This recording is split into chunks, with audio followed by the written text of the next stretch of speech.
तो मूवी एक बहुत ही अजीब सीन से शुरू होती है कि एक सिक्योरिटी गार्ड होता है जो कि काफी डरा हुआ होता है। वो इधर उधर भाग रहा होता है। वो भागता भागता एक कमरे में पहुंच जाता है जहां कुछ लॉकर्स होते हैं और उसे देख के खुलने लगते हैं। उन लॉकर्स में शीशे होते हैं। वो आदमी उनको देख के डर जाता है और उनसे कहता है कि मुझे माफ कर दो। तभी उन शीशों में से एक शीशा टूट जाता है और उसका एक टुकड़ा नीचे गिरता है। अब शीशे में जो सिक्योरिटी गार्ड हमें दिखाई दे रहा था वो उस टुकड़े को उठाता है और उसी से अपनी गर्दन काट लेता है। और सिक्योरिटी गार्ड असल में भी ऐसा कर लेता है और वो मर जाता है। अब यहाँ सीन चेंज होता है और दूसरी स्टोरी दिखाई जाती है जहाँ पर हम एक लड़के बेन को देखते हैं। पुलिस उसके पीछे लगी हुई थी, ये सोचते हुए कि उसने किसी पुलिस ऑफिसर को मारा है, तो इसलिए छुप के वो अपनी बहन के घर रह रहा था। लेकिन वो कितनी देर जॉबलेस यहाँ रह सकता था, तो वो खुद के लिए एक जॉब ढूंढने लगता है। तो उसे एक ऐसा स्टोर मिलता है जहाँ पर वैकेंसी अभी भी अवेलेबल थी। तो वो जाकर उसके ऑनर से मिलता है। जिस बिल्डिंग में वो स्टोर था वो बिल्डिंग काफी अजीब थी। कुछ साल पहले वो पूरी की पूरी जल चुकी थी और उसमें कई लोग मारे भी गए थे।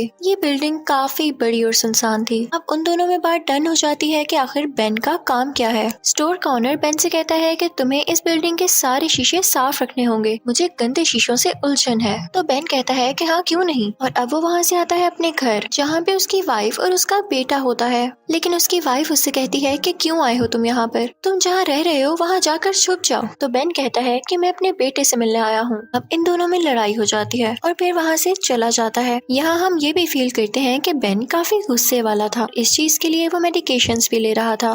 बेन की जिस स्टोर में जॉब लगी थी वो रात में थी, वहाँ पर लाइट भी नहीं होती। तो बेन अपनी टॉर्च लिए इधर उधर चल रहा होता है। उसे एक बड़ा सा शीशा दिखाई देता है, उस पर हाथ के निशान होते हैं यानी हैंड प्रिंट्स होते हैं। बेन उन्हें साफ करने लगता है लेकिन वो तो साफ ही नहीं हो रहे थे और मिरर में उसे ऐसे लग रहा होता है जैसे उसके पीछे वाला दरवाजा खुल रहा है। लेकिन जब वो रियल में देखता है तो वो तो बंद होता है। लेकिन वो इस बात पर ज्यादा ध्यान नहीं देता और अगली रात जब वो दोबारा ड्यूटी पर आता है तो देखता है कि उस शीशे पर दोबारा से निशान है। तो उसे लगता है कि हो सकता है कि मेरे अपने ही हाथों के हों। और जैसे ही वो शीशे को टच करता है तो वो टूट जाता है। वहाँ पर अजीब व गरीब चीजें होने लगती हैं। ऐसे लग रहा था जैसे कुछ लोग शीशे के अंदर चल रहे हों और वही आग बेन को भी लग जाती है। लेकिन जब वो गौर करता है तो वो बिल्कुल ठीक होता है। तो उसे लगता है कि हो सकता है ये मेडिसिन का असर हो। उसे नीचे से एक वॉलेट मिलता है और ये उसी का वॉलेट था जो इंसान मारा गया था, यानी इस स्टोर का पहला सिक्योरिटी गार्ड। उसको समझ नहीं आ रहा होता कि हो क्या रहा है, क्योंकि मिरर में उसे अभी भी अजीबोगरीब चीजें दिखाई दे रही थी, जैसे किसी औरत का हाथ। तो वो मिरर उठाता है और अपने साथ ले जाता है और उस स्टोर में और जगह देखने लगता है जहाँ पर उसे एक चली हुई औरत दिखाई देती है जो कि काफी खौफनाक थी। दूसरी तरफ बेन के बेटे को भी मिरर में ये सारी चीजें दिखाई दे रही थी, लेकिन उसकी मदर कहती है कि बेटा तुम परेशान ना हो, तुम सो जाओ। एक दिन बेन को घर में उसी सिक्योरिटी ऑफिसर के नाम से एक पार्सल रिसीव होता है जिसमें काफी ज्यादा न्यूज़पेपर थे, जिनमें ये न्यूज थी कि वो बिल्डिंग आग में कैसे जल गई और उसमें लोग भी मारे गए। वो शॉप के ओनर से पूछता है कि ये सिक्योरिटी ऑफिसर कहाँ गया, तो वो उसे बताता है कि ये तो मारा जा चुका है। तो बेन काफी परेशान हो जाता है। तो फिर पार्सल उसे किसने भेजा था।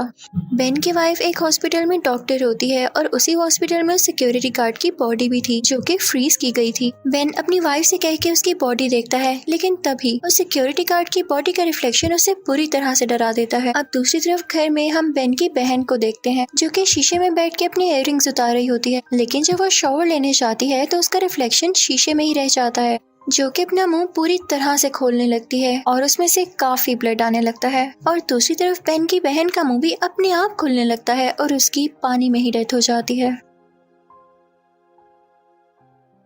बेन जब घर आकर ये देखता है तो काफी ज्यादा हार्ट ब्रोकन हो जाता है और वो समझ जाता है कि हो ना हो ये मिरर्स मिस्टीरियस हैं। तो वो उसी स्टोर यानी बिल्डिंग में जाकर उन मिरर्स को शूट करने लगता है। लेकिन हैरानी की बात ये थी कि वो मिरर्स खुद को दोबारा से ठीक कर लेते थे। बेन रोने लगता है और कहता है कि आखिर क्यों कर रहे हो मेरे साथ ऐसा। तो मिरर पर एक नाम लिखा हुआ आता है और ऐसा नाम उस सिक्योरिटी गार्ड के वॉलेट में भी मिला था, यानी उस सिक्योरिटी गार्ड की डेथ और ये मिरर्स इस नाम से कहीं ना कहीं कनेक्टेड जरूर थे। लेकिन जब वो इन्वेस्टिगेशन करता है तो इसे इस नाम का कोई आदमी नहीं मिलता। अब वो न्यूज़पेपर पढ़ने लगता है जिसमें ये लिखा हुआ था कि एक आदमी ने जानबूझकर उस बिल्डिंग को आग लगाई। वो खुद भी इसमें काफी बुरी तरह से जल चुका था और अभी भी जिंदा है और एक हॉस्पिटल में है। तो बेन उससे मिलने जाता है। अब बेन उससे मिलने जाता है और उससे पूछता है कि तुमने बिल्डिंग को आग क्यों लगाई। तो वो कहता है कि मेरा इसके पीछे कोई बुरा मकसद नहीं था। मैं उन मिरर से तंग आ चुका था और जिस आदमी का नाम वो बार बार लिख रहे थे वो मुझे कहीं पर भी नहीं मिल रहा था, जिसकी वजह से मेरी फैमिली भी मारी जा रही थी। मैंने उन मिरर्स को डिस्ट्रॉय करने के लिए उस बिल्डिंग को आग लगाई, लेकिन फिर भी उन मिरर्स को कुछ ना हुआ, बल्कि इस आदमी में खुद भी जल गया। अब बेन समझ जाता है कि अगर उसे भी वो आदमी ना मिला तो उसकी फैमिली भी मारी जाएगी और उसकी जान को भी खतरा है। बेन कहता है कि मैं इस बात का पता लगा कर ही रहूंगा। तो वो उस बिल्डिंग में जाता है और इधर उधर देखने लगता है। उसे पता चलता है कि ये एक मेंटल हॉस्पिटल था जहाँ पर पेशेंट्स को बहुत बुरी तरह से टॉर्चर किया जाता था। और इस बात का पता उसे तब चलता है जब वो एक दीवार को तोड़ता है जहाँ से पानी आ रहा होता है। वो एक जगह पर पहुँचता है जहाँ पर एक चेयर पड़ी हुई थी और उसके चारों तरफ मिरर्स थे। ये इस हॉस्पिटल का टॉर्चर रूम था जहाँ पर पेशेंट्स को बहुत बुरी तरह से टॉर्चर किया जाता था। अब बेन अपने एक दोस्त को कॉल करता है जो कि एक डिटेक्टिव था। वो उसे बताता है इस हॉस्पिटल के नाम के बारे में और इस टॉर्चर रूम के बारे में। तो वो कहता है कि हाँ, इस पर एक पूरा केस बना था, मैं तुम्हें वो फाइल ला कर देता हूँ। और फिर वो दोनों मिलते हैं और आपस में बातें करने लगते हैं। वो डिटेक्टिव बेन को बताता है कि इस मेंटल हॉस्पिटल में एक पेशेंट थी जिसका नाम एना था। उसको ये लोग काफी ज्यादा टॉर्चर करते थे और उसके दिमाग में जो मसला था वो ये था कि वो बहुत जल्दी फील कर जाया करती थी और उसकी फीलिंग्स बहुत जल्दी हर्ट होती थी और इसीलिए उसको जान के टॉर्चर किया जाता था। एक दिन सब पेशेंट्स ने एना पर मिलकर हमला करना शुरू कर दिया, जिसकी वजह से एना मारी गई और बाकी पेशेंट्स भी मर गए। इस हॉस्पिटल पर बैन कर दिया गया और ये हॉस्पिटल हमेशा के लिए बंद हो गया और उसके बाद इस पर एक स्टोर बना दिया गया। लेकिन वो स्टोर भी ठीक न रह सका, वो चल गया और अब बिल्डिंग तुम्हारे सामने है, सुनसान, और कोई भी यहाँ नहीं आता। लेकिन बेन के पास जो पार्सल आया था उससे ये पता चलता है कि एना को तो उस वाक़े से 2 दिन पहले डिस्चार्ज कर दिया गया था, यानी पेशेंट्स की डेथ एना के साथ नहीं हुई। बेन काफी पागल हो रहा था इस चीज को लेके, तो वो इस पर और रिसर्च करने लगता है कि मैं पता लगा कर ही रहूंगा कि आखिर हुआ क्या। अब दूसरी तरफ घर में बेन का बेटा शीशे के सामने बैठ के खुद ही से बातें कर रहा था। जब उसकी मॉम ये देखती हैं तो कहती हैं कि बेटा ऐसा क्यों कर रहे हो, इधर आओ मेरे पास। और जब वो अपनी मॉम के पास जाता है तो उसकी मॉम ये देखती हैं कि शीशे में उसका रिफ्लेक्शन अभी भी है। ये देख के वो काफी डर जाती हैं और अपने हस्बैंड यानी बेन को कॉल करती हैं। बेन कहता है कि मैं आ रहा हूँ, किसी शीशे के सामने मत जाना। और वो आते ही सब शीशों को और खिड़कियों को कवर कर देता है, उन पर पेंट्स कर देता है। अब बेन किसी तरह एना के घर का पता लगाता है तो उसे उसके घर वालों से ये पता चलता है कि वो वाकई में पागल थी और काफी ज्यादा एग्रेसिव भी थी, यानी उसे गुस्सा बहुत जल्दी आता था। उसे हॉस्पिटल भेज दिया गया, उसे काफी टॉर्चर किया गया, लेकिन स्टिल वो ठीक हो गई थी और कुछ अरसे बाद अपने घर वापस आ गई। लेकिन जब वो वापस आई तो घर के सारे शीशे अजीबोगरीब एक्टिविटीज करना शुरू हो गए, यानी उनमें अजीब अजीब लोग दिखाई देते थे। एना की हालत दोबारा से बिगड़ने लगी तो उसे ऐसी जगह भेज दिया गया जहाँ पर कोई शीशा नहीं था। तो बेन कहता है कि मैं उससे मिलने चाहूंगा, चाहे वो जिंदा हो या ना। अब बेन सीधा उस जगह जाता है और देखता है कि एना अब काफी बुरी हो चुकी थी। बेन उससे बातें करने लगता है। उन दोनों के दरमियान एक वुडन नेट थी। बेन एना से कहता है कि क्या आप मेरे साथ उस मेंटल हॉस्पिटल दोबारा आ सकती हैं? तो एना कहती है कि नहीं, उस वक्त मेरे अंदर एक डीमन था, जब मुझे टॉर्चर किया जाता था वो डीमन कई डीमंस में बदल गया और अगर मैं दोबारा वहाँ पर गई तो वो डीमंस जो कि अब शीशों में कैद है दोबारा से मेरे अंदर आ जाएंगे। बेन उसे अपनी फैमिली का वास्ता भी देता है कि मेरी फैमिली मर रही है, इस वजह से आपको आना होगा। तो एना उसकी बात का कोई जवाब ना देते हुए वहाँ से चली जाती है। तो बेन उस पर गन पॉइंट कर लेता है और कहता है कि नहीं, आपको आना होगा। दूसरी तरफ हम ये देखते हैं कि रात हो चुकी होती है और बेन का बेटा अपनी मॉम के पास से गायब हो जाता है। जब उसकी मॉम उसे ढूंढने जाती है तो देखती है कि हर तरफ पानी है। वो जब वॉशरूम जाती है तो बाथटब में कोई रिफ्लेक्शन उसे खींच लेता है और उसे मारने की कोशिश करता है।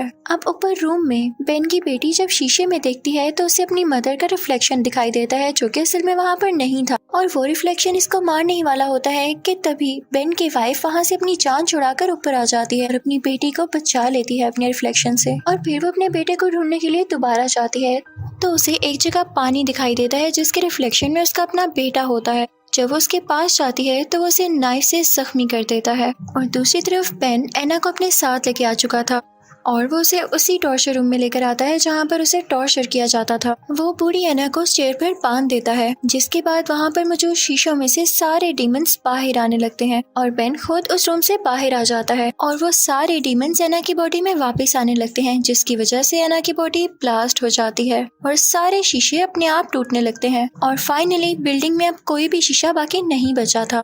अब एना पूरी तरह से पोजेस हो चुकी थी और उसकी शक्ल काफी खौफनाक लग रही थी। वो ऊंची ऊंची जंप्स लगाने लगती है और बेन पर अटैक करने की कोशिश करती है, लेकिन बेन भी उसे मुसलसल शूट कर रहा था। लेकिन बेन को एक आइडिया आता है। वो एना को उठाकर एक पाइप के साथ मारता है जिसमें गैस थी और इस वजह से गैस लीक होने लगती है और इसी बात का फायदा उठाते हुए बेन उस तरफ शूट कर देता है। इसकी वजह से वहाँ पर आग लग जाती है और एना उसी में जल जाती है। लेकिन एना का गुस्सा अभी भी खत्म नहीं हुआ था। वो बिल्डिंग को गिराने लगती है ताकि बेन इसके नीचे आकर मर जाए, लेकिन बेन भी बिल्कुल इसी तरह एना के साथ करता है। अब बिल्डिंग टूटने लगती है और एना के ऊपर आकर गिर जाती है, जिससे एना उसके नीचे ही दब जाती है।